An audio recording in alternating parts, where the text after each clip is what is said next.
Hello, everyone, and welcome to today's University of Maine Cooperative Extension Preserving the Maine Harvest webinar. Thanks for joining us. So this is week 22 of our food preservation webinar series.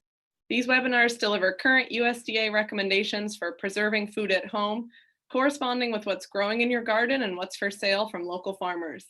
I'm Kate McCarty, and we will also be joined today by my colleagues, Kathy Savoy, Lori Bowen, and Lisa Fishman in the demo kitchen. The mission of University of Maine Cooperative Extension is to help Maine people improve their lives through an educational process that uses research-based knowledge focused on issues and needs. Our educational programs include agriculture, horticulture, including master gardeners, 4-H youth development, food safety, nutrition, and of course, food preservation. Today we'll be focusing on pressure canning meat. Whether you raise your own meat birds or are looking to have home canned meat on hand for easy meal prep, pressure canning is the only way to achieve shelf-stable canned meat products. We'll take you through the steps to create home canned meats that are, creating them safely and ones that are delicious too. So some housekeeping, we have our webinar set up so that you can hear and see us, but we can't hear or see you. We do want to answer your questions, however, so please ask them as they come up for you through our presentation by using the Q&A feature, which is located at the bottom of your Zoom screen. And if we don't get to your question live, Lisa will follow up with you by email this week. So thank you for joining us, and let's get started with a poll. So we want to know, have you ever canned any meat? So have you canned any poultry, beef, bear, moose, fish, or any other animal protein?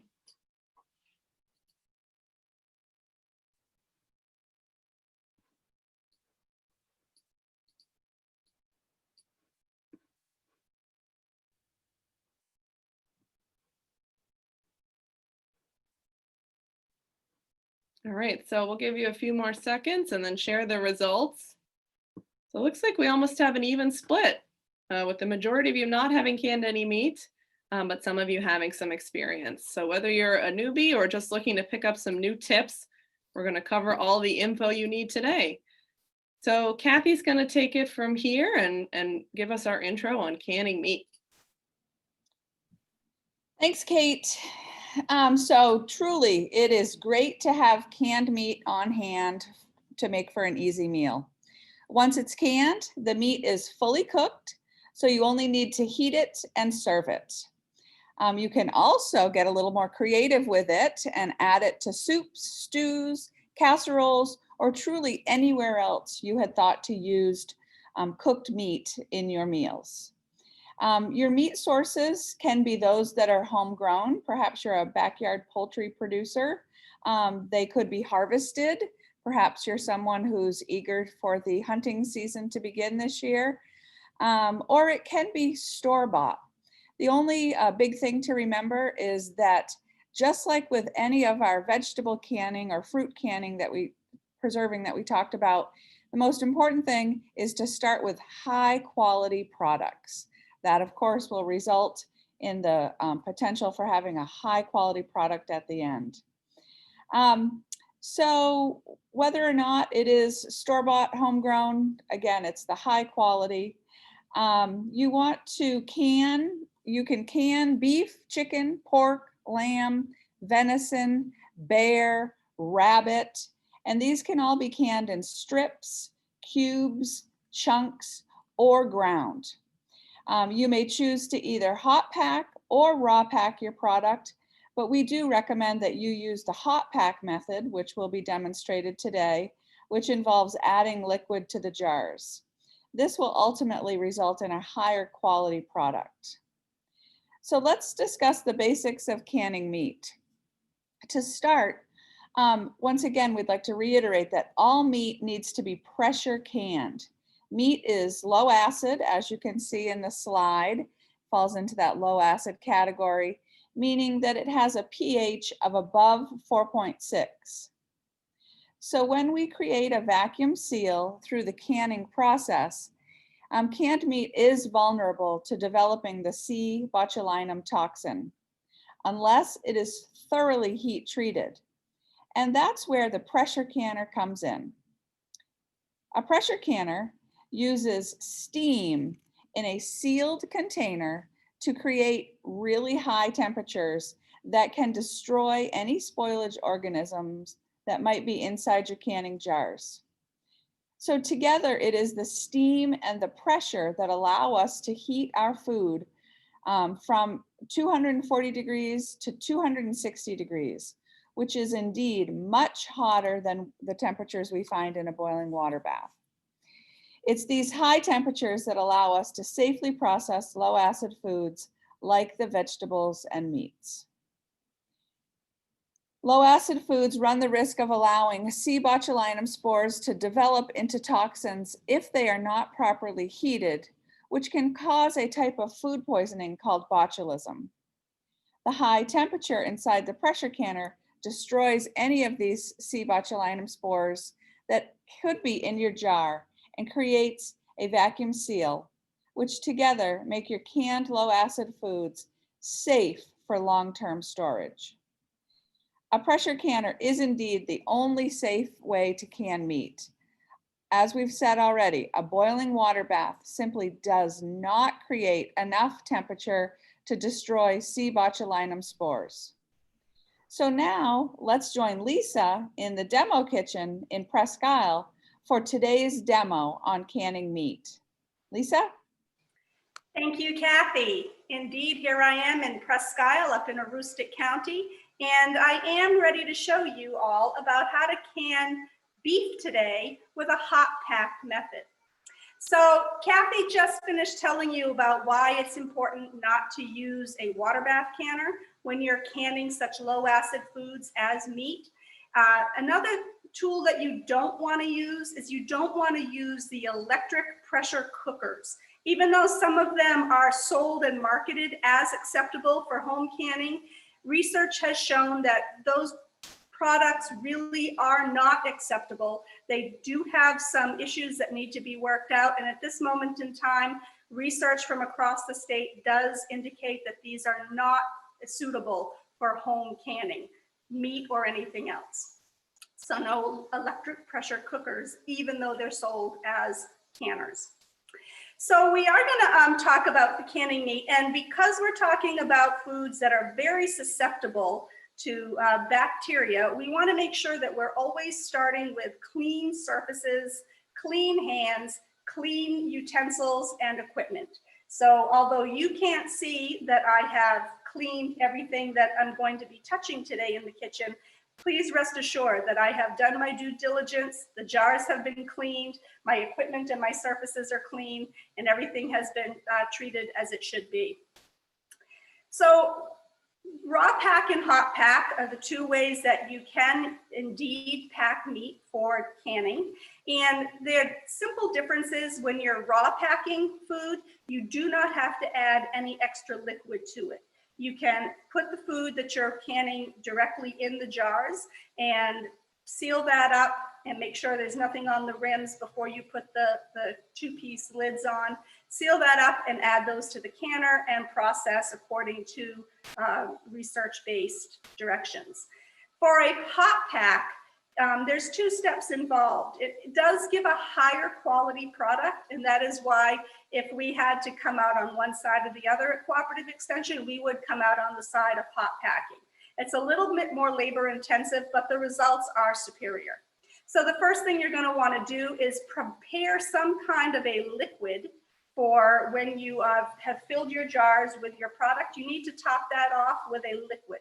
So that could be water, it could be a broth, it could be juice, some kind of a savory type of juice if you wished. But we do recommend that you have a nice hot broth to begin with. We also recommend, it's recommended that you partially cook the chicken or the beef or the pork or whatever it is that you're canning. So you don't want to cook it all the way through because that's going to give you an end result of a terribly tough and overcooked product. But you do want to give that a nice sear to a medium rare inside when you're putting that in the jar. I did mention that you want to use a research-based recipe. The instructions that will be shared with you today for canning the meats are going to come from definitely research-based information. The Complete Guide to Home Canning is one of those resources, and that's where I pulled my information for today. And when you're canning poultry of any kind, whether that's chicken, turkey, duck, goose, whatever you have an option of either choosing to can that with or without the bones. Some people like to have the bones because they feel it gives a more flavorful product. Some people don't want to be bothering with the bones whatsoever, and so they choose to can boneless poultry products. Whether you choose boneless or bone-in, you always want to remove excess fat and excess skin. The reason why is because under such high pressures as the pressure canner is going to get, that fat is going to melt and liquefy, and that's going to climb up the sides of the jar. And as that climbs up, it could actually get in between your jar rim and your lid, and that could cause a failed seal on your canned poultry. So it's always best to remove the skin, as much visible skin and fat as possible when you're canning poultry. The same goes with your canning beef or pork or lamb, anything like that. Again, you want to cut away as much of that visible fat as possible, the gristle, any bruised or damaged spots. If you've been hunting, if there's a bullet wound, you want to make sure you cut that out of the way. You don't want any flavors like that that will be very strong and bloody. You don't want those flavors impacting your overall product when you're finished. You want to make sure that all your pieces that you're canning are cut to uniform size. If you have uneven sizes, some pieces are going to cook more than others, and some pieces are going to be a little perhaps undone. So try to get your pieces cut as evenly as possible in uniform size so that you have an even processing throughout the jar. So now we're going to fill our jars, and so I have cooked some beef ahead of time, and I cooked it again. I hope you can see that it's got some pink on there. It's not cooked all the way through. I removed as much fat as I could see and cut into uniform sizes. And I have a broth that I made up, and I had that boiling just a short while ago, and I've poured some out so it's easier for me to handle when filling the jars. Again, my jars are clean, and although we do have wide mouth jars and small mouth jars that we can use, sometimes it's just much easier when you're handling foods to use the wide mouth jars. Now, I know this is the kind of year where canning supplies of any kind are in scarce supply. So if all you have are small mouth jars, then that's what you need to use. But if you do have a choice, it's a few more pennies for a case of jars and a few more pennies to buy replacement lids for the wide mouth, but that it does make canning a lot easier, and it makes emptying the jars and using that product and cleaning the jars easier as well without the shoulders of those small mouth jars. So I have my two-piece lids. Again, they're washed and all nice and clean, and I did inspect them to make sure they're in good repair. There's no nicks, there's no damage to the sealing compound. My jars are also clean and inspected for no nicks. And what I'm going to do is I'm going to loosely pack in some of this beef. You don't want to pack it down. You want to give it plenty of room to move around inside the jar. Now, I only cooked up a small amount of beef for my demonstration process purposes. But when you're canning, you're going to have significantly more amounts of product to work with. It's better to cook it off in small batches so you don't have large amounts of food that are sitting out at room temperature while you're going through the canning process of filling the jars and getting the canners loaded and whatnot. So cook off in smaller batches and use those smaller batches up unless you're going to refrigerate in between and then reheat so you have a nice hot pack going on. I think I can fit one more piece of meat in here. Again, I'm not going to pack in here tightly. I want that nice and loose. You can choose to add salt or not salt. That's up to your flavor preference. I made a nice broth with plenty of sodium in there. Salt is in there, so I'm not going to add any more canning salt to my jars. I'm just going to leave it as is. And then I'm going to add my broth until I have my meat covered, and I want to, according to my directions, I want a 1-inch headspace. So if any of you have frequented our webinars throughout the past 20 weeks and you filled out your surveys, some of you may have gotten one of these handy little Headspace tools. That's what I'm going to use here to be sure that I've got 1 inch of headspace, which I do exactly, 1 inch of headspace in my jar. And I'm going to wipe down my rim to make sure that I don't have any broth or any little bits of meat or anything else that are on the rim of my jar. And then I'm going to apply my 2-piece lid. So here's my lid with the sealing compound going on. And I'm going to put that screw band on, and I'm only going to go fingertip tight. Okay, I'm not getting that extra torque on there. I'm just going fingertip tight. It's not necessary to tighten that up. And indeed, we want to give an escape route for some of the air that's in that to leave when it's time for it to leave. And so I have my jar that's filled, and I'm going to put that, oops, I got too many canners going on here. I'm going to put that in my canner.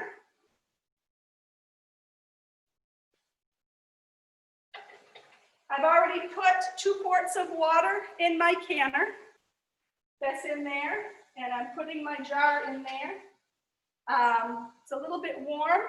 For safety reasons, you could probably be using your jar lifter rather than lifting the jar out. That broth was pretty hot, so I probably should have used a jar lifter. Again, you want to make sure that your jars are in, they can touch each other, but you want to make sure that you've got your rack in the bottom of your canner. You don't want your jars to touch the base of the floor of the canner. That could lead to jar breakage, and that's not a good thing. So once you've filled your canner with your jars that are in there, you want to put your lid on. And again, when you're looking at your lid, you want to make sure that your sealing ring is intact and in place, it's in good repair. And you can put your lid on, give it a twist, and then we're going to turn that on. And we're not going to put the weighted gauge on yet. We're going to wait until we vent that out for about 10 minutes.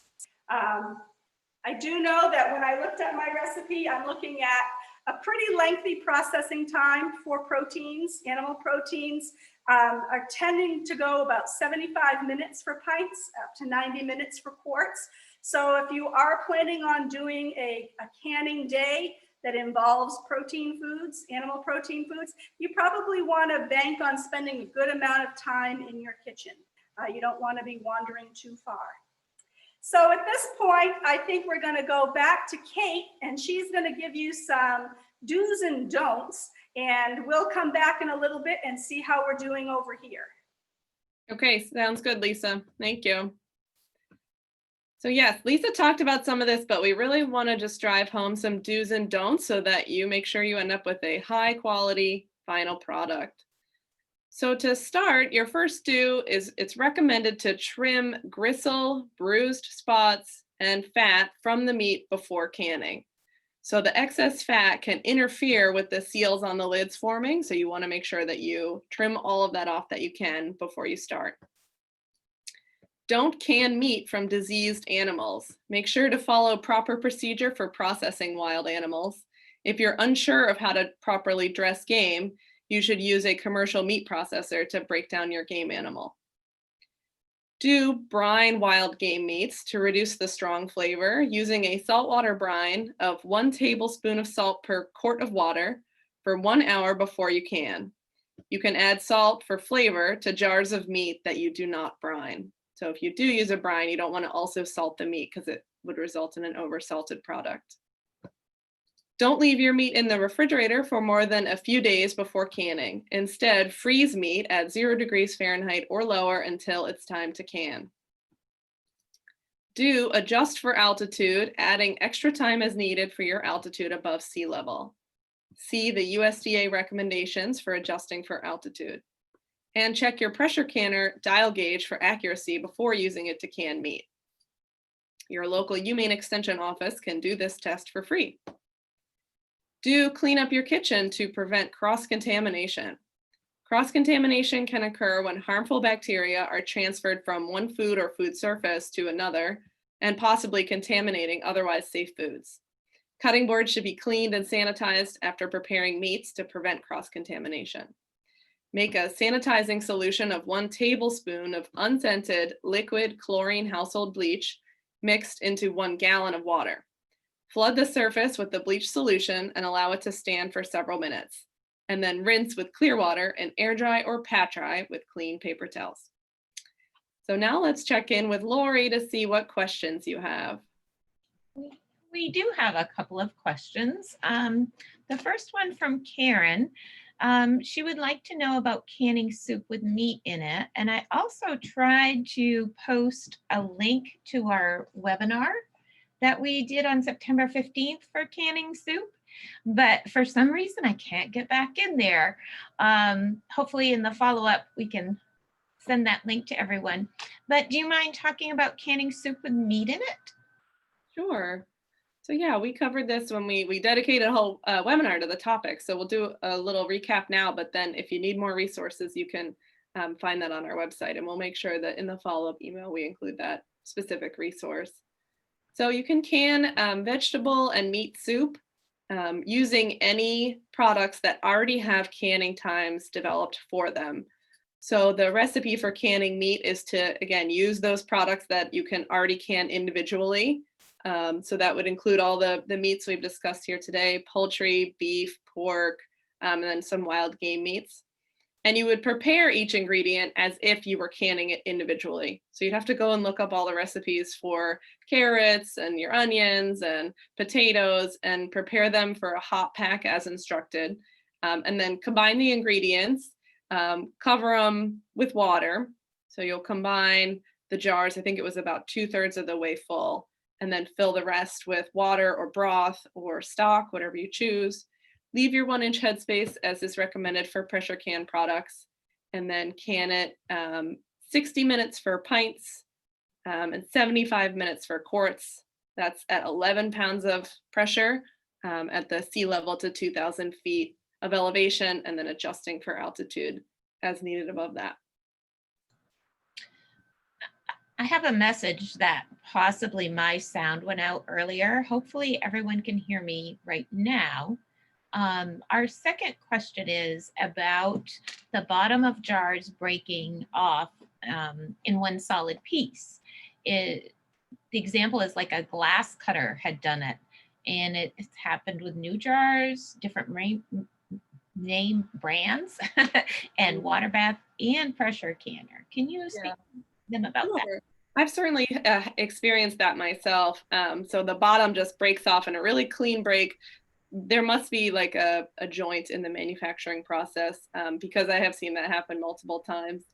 So there are a lot of different ways you can reduce jar breakage in the canner. It has to do primarily with making sure that you follow the instructions for heating up your jars before you fill them, making sure your food is hot when it goes into the hot jars, and then that your water is simmering but not boiling.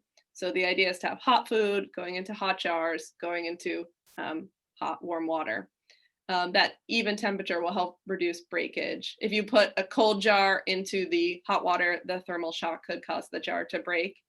And then it's also important to remove all your air bubbles. So when you're packing solid pieces of food into jars and pouring liquid over it, so you do that if you were canning chunks of meat, if you were canning pickles, fruit, tomatoes, you will be trapping air underneath those individual pieces of meat, fruit, or vegetable. And so that air can expand during the canning process. It might not have anywhere to go if it's wedged in there really well, and it can cause the bottom of the jar to break out. So after you fill your food, your jars with food, take the other end of your headspace measuring tool and run it around the outside, kind of rearranging everything, make sure the liquid has filled in around all the pieces. Check the headspace to make sure it hasn't changed after that bubble freeing, and then wipe the rims and apply the lids. And that should help reduce breakage. But sometimes it is inevitable. It could be a manufacturer defect, but it certainly is a bummer. Thanks, Kate. So that's it for questions for right now. So I believe we can go back to Lisa. Thanks, Lori. And I have to say that I've been canning for a good number of years, but this is my first time doing the video portion, the demonstration portion on our webinar series. And I'm totally embarrassed and red-faced that I forgot to check for air bubbles after I filled my jars, and that should have been a no-brainer step that I did. So Kate, thank you for mentioning that, because that is a very important step, and I think I just have a little bit of a deer in the headlights look today. So what I did want to tell you back here in the kitchen is we have an update. So here's another canner that I got going so that I could show you what a venting canner looks like. And I put up this dark piece in back. You can see that there's a steady plume. I hope you can see that there's a steady plume of steam coming out of the vent tube of this canner. That's exhausted now for a little while. And once you exhaust it for 10 minutes, and that's important to exhaust and get that excess air out of your canner, once that steady plume has gone on for 10 minutes, it's safe to put your weighted gauge onto your canner at this point. This is a older style of gauge. It has a 5, 10, and 15 pound marking around the dial. And we're going to be processing at 10 pounds of pressure on a weighted gauge. And now that I've vented for 10 minutes, I'm just going to go up there and put that gauge on. And once that starts making noise, I'm going to start my processing time. I don't start processing until my canner tells me it's time to start processing. Now there's that kind of gauge that I just showed you. And there's this kind of a gauge. So we have the round, the 5, 10, and 15 as a weighted gauge, but we also have this particular one that comes in 3 different parts. So there's a base here, and there's another ring and a second ring for 3 parts. The base itself is a 5 pound weight. 1 ring adds another 5 pounds to that for a total of 10. And the 3rd ring adds another 5 pounds for a total of 15 pounds of pressure. These 2 different weighted gauges will talk to you a little bit differently to let you know that they're doing the right thing they're supposed to be doing. If you have an older gauge like this one, the circular one with the 5, 10, and 15 around the edges, you'll remember that sound. Hopefully that one will go off in a second, but it's a tinny sound and it's loud. And that constantly reminds you that you shouldn't be leaving the kitchen. You've got something going on. Stay focused, pay attention, stay local. And that one is going to want to have periods of making noise where it lets off steam and periods of quietness where it's building steam. So there'll be a rhythmic and a silence and a silence. Now your instructions that come with your canner might say that you want to have this regulated to 3 to 4 jiggles every minute. Sometimes that's very hard to achieve. So as long as you can attain a rhythmic giving off steam and building steam back and forth, that's okay. You don't want to have it jiggling nonstop, because that's telling you that the steam has built up too high. It's trying to let steam off, but the pressure is building and you need to adjust the heat to bring that gauge, to bring that pressure down so the gauge has a rest. If it's quiet for too long of a period of time, that means that you have not that you have not been able to hold the amount of pressure in that canner that you were hoping to hold. So you need to turn the heat up. If you start jiggling and then you adjust your heat and you lose the jiggle, you need to adjust and start the timing process over again for when this comes back to the jiggling. Okay, because if you don't, then you run the risk of under pressuring and undercooking and processing the jars that you have in the canner. That's this type of a gauge. For this type of a gauge, this tends to make a whole lot less noise. It just sort of gently rocks the entire time of the processing. If it gets really violently moving around, then you need to adjust your heat downward because you're building too much pressure. If it goes quiet, Then again, you need to increase the heat to build the pressure back up. Another prolonged period of time with no movement and no noise coming from this means that you need to get it back to a jiggle where it's making noise, and you need to start your processing time over again for the same reasons here, and that you may be under pressuring and under processing your foods. The other type of gauge you may have that I don't have an example of here today is the dial gauge. And that's going to also, the regulator that's on there is going to also make rocking noise, and you want to make sure that you have a continuous movement and sound from that. Always check your manual that comes with your canner, and if you don't have one that came with your canner, you can go online and access them. They're readily available, and please look to see what the manufacturer tells you you should be listening for and looking for. Real quickly, we're going to talk about game and fish. Kate talked about game, and whether you're hunting venison, moose, deer, bear, that's all going on here in Maine now or in the coming days, or maybe you're from out of state and you're hunting wild boar or elk, anything along those lines. Wild foods tend to have a gamey taste, and as Kate mentioned, you want to be sure to brine those types of meats before you can them, and you want to have that tablespoon of salt to a quart of water and let those soak for a bit, and then you want to make sure to rinse and drain and rinse again, and make sure that any blood that's drawn out of the meat is flushed away. You don't want to be canning that excess meat, excess blood in your meat. If you are canning fish, and you can can fresh fish or lake fish, you can can shellfish. The caveat that comes with canning fish is that fish is not just a low acid food, but a very, very low acid food. And because of the extreme low acidity in fish products, it's recommended to not can them in jars any larger than a pint jar. So if you're canning chicken or beef or pork, you can can in a quart jar, and that's going to be fine.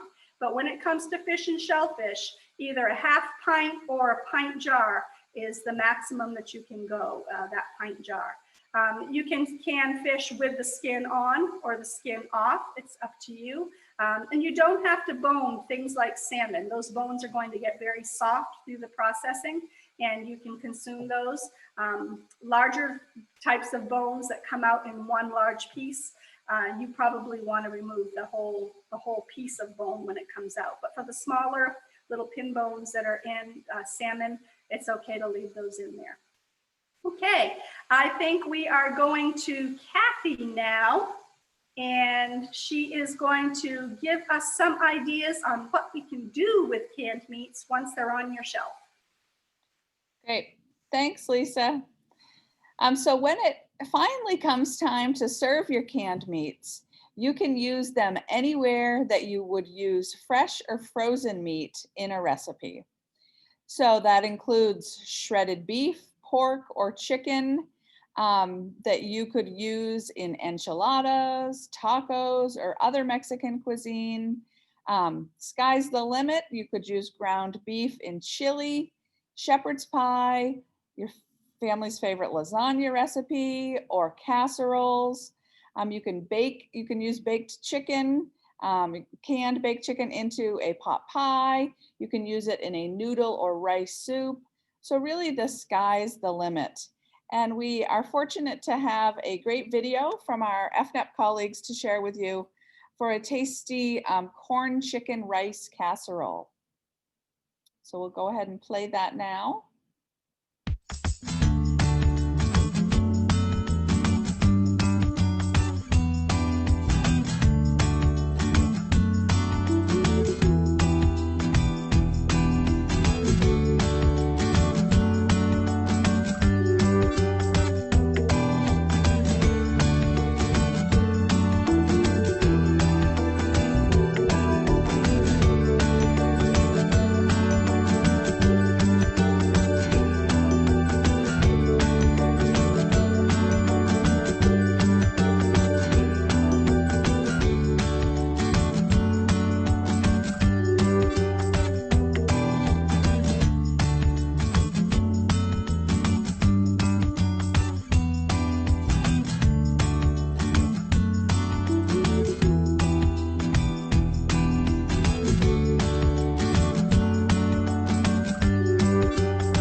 So thanks again to our FNEP colleagues for that great recipe on how to use canned chicken. And we are going to head back to Lisa in the demo kitchen to see where she's at with the canning process for her meat. Lisa? Hi there. Just wanted to let you all know that this is a canner load of canned meat that I prepared just prior to the webinar, because I wanted you to see what it's going to look like coming out. So I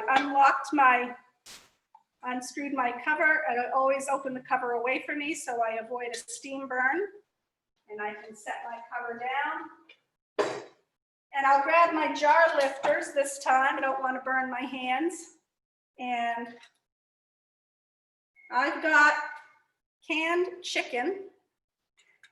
This chicken I processed as a raw pack, so I did not add any additional liquid to the jars.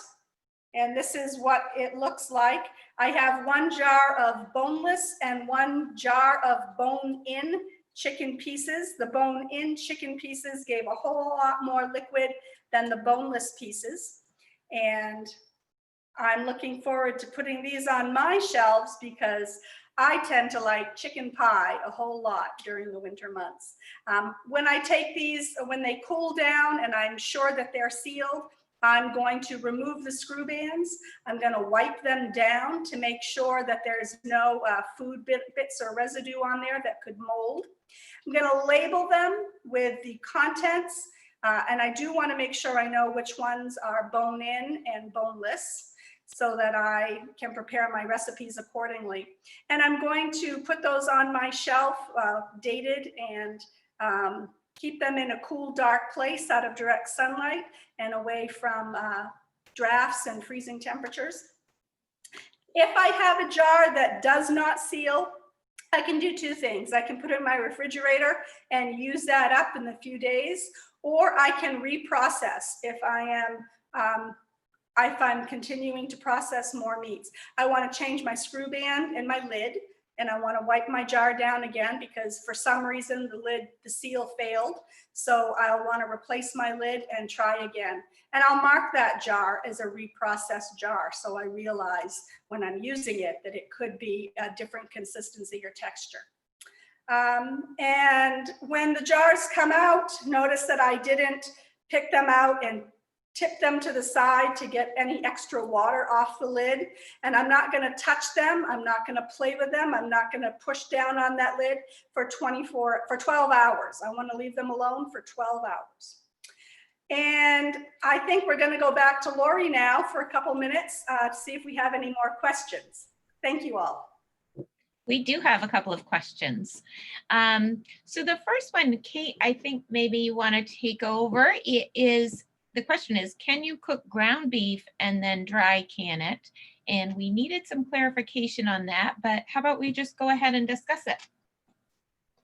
So I wanted to clarify if Terry meant dry canning, like in the oven, is sometimes called dry canning, and that's not a method that is recommended for any kind of canning. But I suspect, because she's a master food preserver, that she probably meant, can you can it like as a raw pack where you're just putting the meat in the jar and not adding any liquid? But the recommended method for canning ground meat is to add broth, tomato juice, or water over top of the cooked ground meat. So you wouldn't cook it, put it in the jar, and then just screw the lids on. They'd want you to add some liquid. And that's because it will result in a higher quality product. Awesome. And Macy would like to know, when is it safe to take the lid off of the canner? So the canner lid has a little lock mechanism in it that literally locks the lid on while there is pressure built up inside the canner.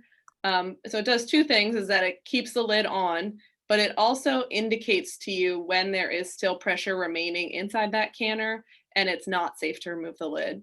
So the process for once your canning time has ended, you'll turn the heat off on the stove, let the canner cool naturally, so on its own, and wait for that little lock to drop. And sometimes you'll hear it, other times you might just notice that it's no longer sticking up, but it's dropped.